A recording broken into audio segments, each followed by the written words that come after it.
Good morning and welcome to the episode of the Ad Drop Podcast.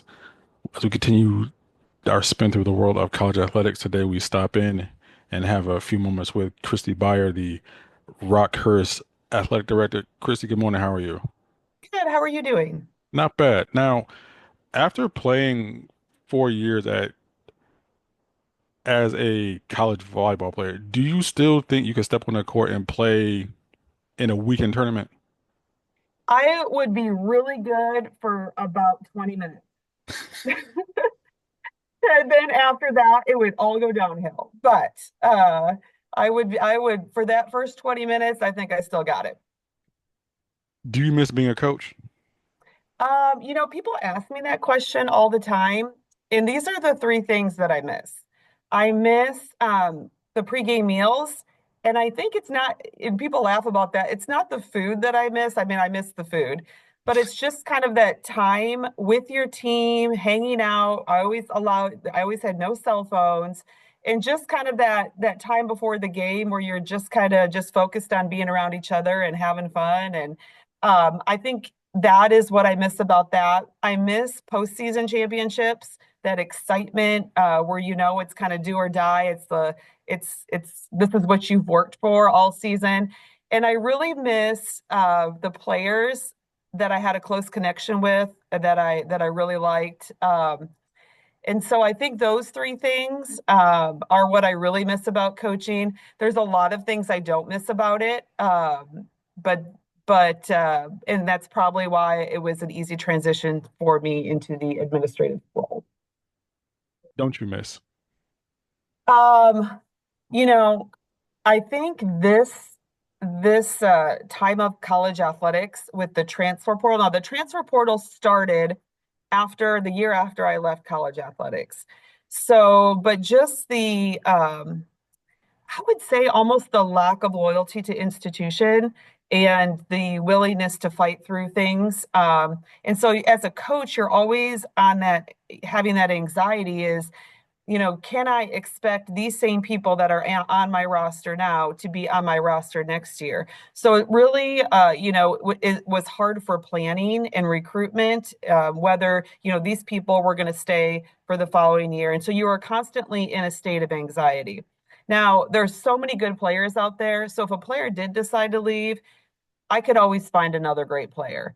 But you're just always in that constant state of anxiety in that recruitment process. And then also just the long non-traditional hours. Now I experience those now as an athletic director, but it's different because, kind of as the boss, you make your schedule. But as a coach, I was gone, I was gone for many of my kids' Halloweens. I was gone for birthdays. You're gone for a lot of things that are out of your control. So probably just those uncontrollable, non-traditional hours that I experienced as a coach.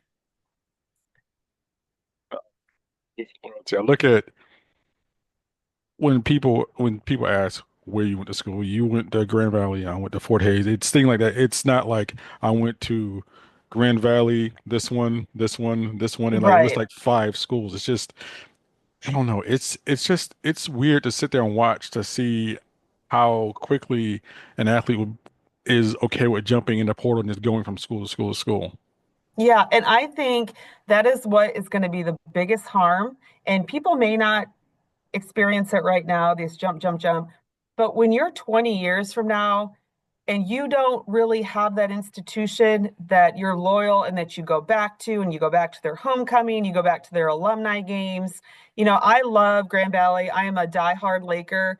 I go back every year for homecoming. I have the best of friends that I played with my entire career there.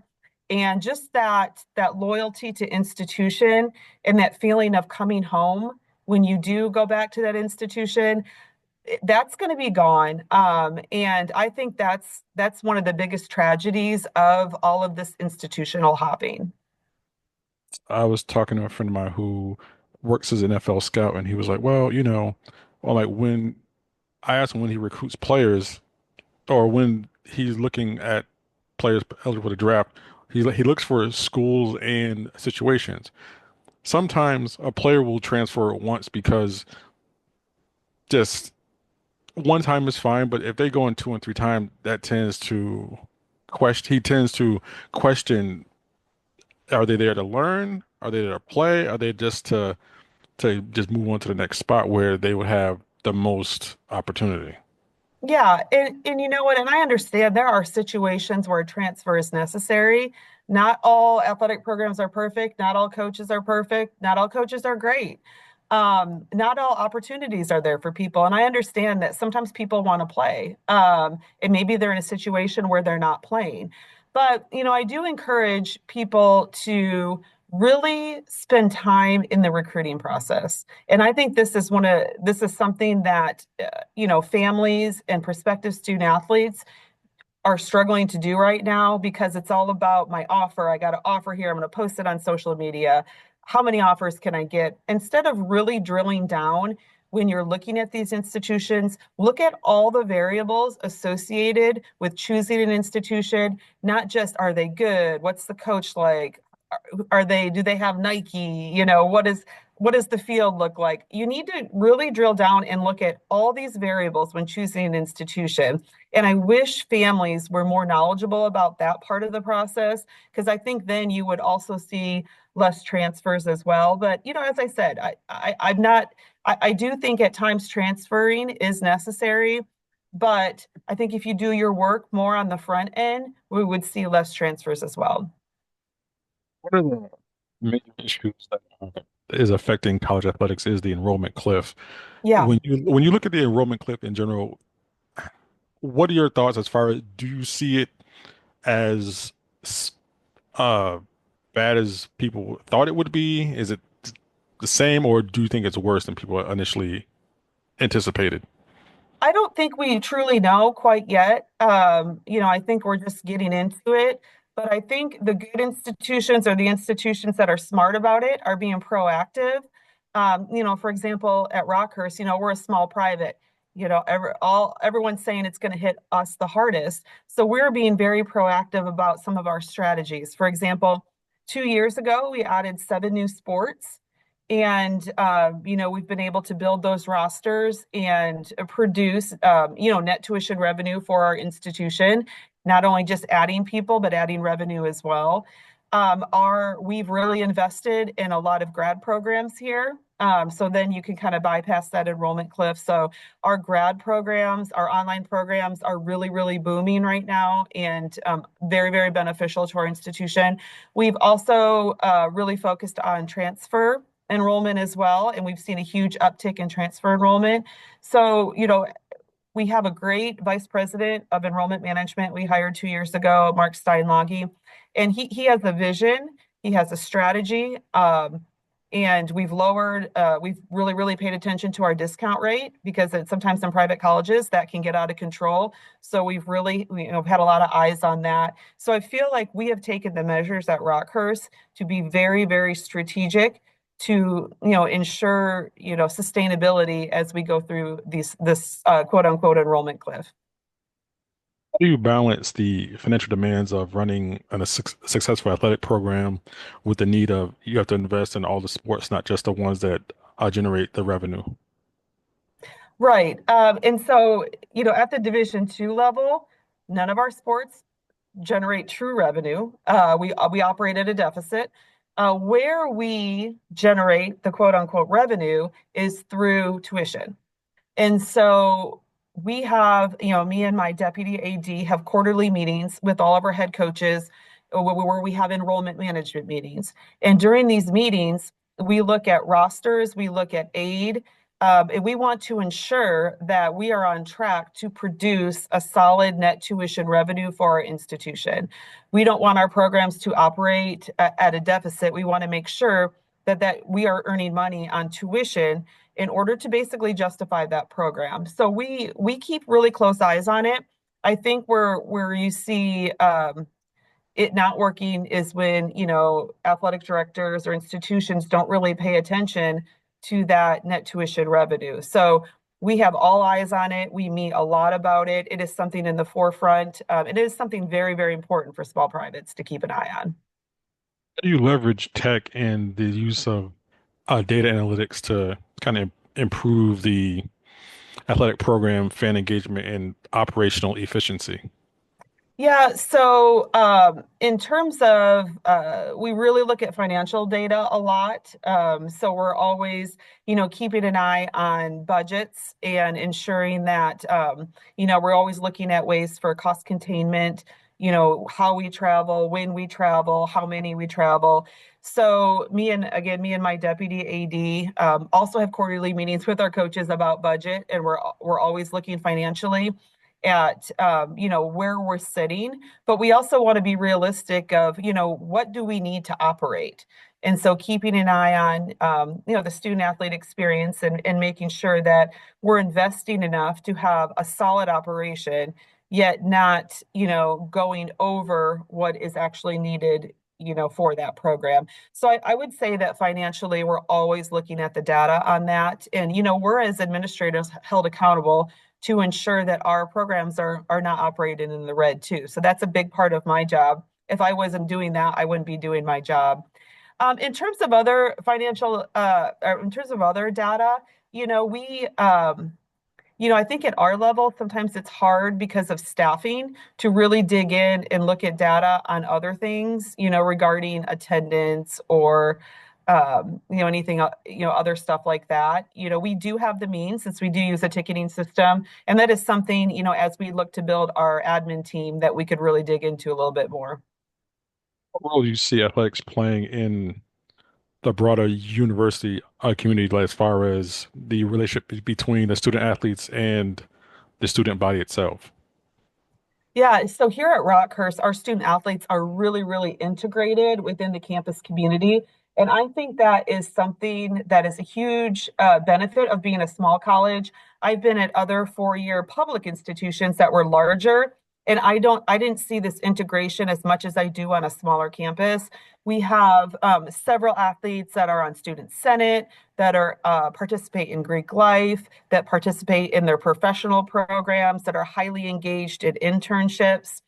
And so it really is related to being on a smaller campus and knowing that they have the opportunity to do everything while they're here at Rockhurst. And I think that's a huge draw to our institution. Being a former coach, and when you hire a coach, what do you look for as far as but good fits for any coaching spot? Yeah, I think it's definitely situational. Depending on maybe the state of the program. Do we need someone that's a go-go recruiter? Do we need someone that can inspire? Do we need someone that is maybe, maybe this team needs a lot of love and caring, and maybe, someone that has great, social emotional skills. So I really do think you need to assess this where the program is at when you make your hires, and be really intentional about that. But, bottom line, we want someone that understands Rockhurst, how we operate, our mission and values here. We want someone that can inspire student athletes. We want someone that is going to give our student athletes a really good student experience, someone that's a good person, someone that's ethical. I think that's your base. And then from there, you can pull other kind of variables or characteristics that program needs at that time. Being a former coach, you've had to have uncomfortable conversations with players. Now, as a AD, you have to have uncomfortable conversations with staff and coaches. How did being a coach kind of show you how to have these conversations?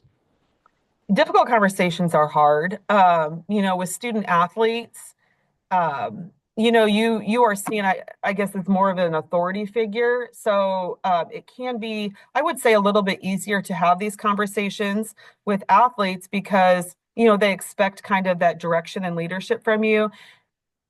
Fast forward, now you're dealing with adults. And so, how you approach adults is a lot different than how you approach student athletes. So when you have, adults, they're, you know, um, they've got a lot going on in their lives. You know, they're dealing with a lot in managing their program. So, just coming at them with more of, a questioning conversation, more of an empathetic, ear. I've been a coach before, and so I know the highs and lows of the profession.